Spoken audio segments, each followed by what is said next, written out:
As I researched for both myself and this book, I found that reading about all of the possibilities, symptoms, and residue trauma can leave behind was frankly traumatizing. Just as many first year medical students imagine themselves afflicted with each new disorder and disease they study, I was searching myself for manifestations of the variety of symptoms described. The power of suggestion is considerable. Given that we are all unique in our biology as well as in how we distinctively process even the same trauma, I have found the generalization of symptoms and scenarios belittling and even infuriating. This is especially true because the assumptions made usually undermine survivors by forecasting a far from ideal outcome for them and us. I also recognize that for some, a diagnosis is validating and helps to design an effective treatment plan. Psychology is a young science and is evolving all the time.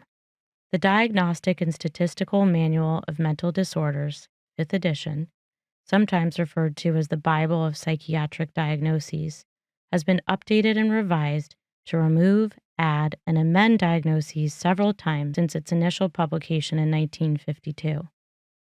Because my book is an offering for you to heal and thus feel lighter, more empowered, and free from trauma, I'm going to keep the discussion on all of the possible effects of trauma brief.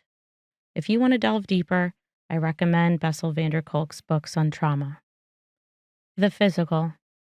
Our brains and bodies are ingeniously designed to survive and thrive. One way we do this is to effectively respond to danger.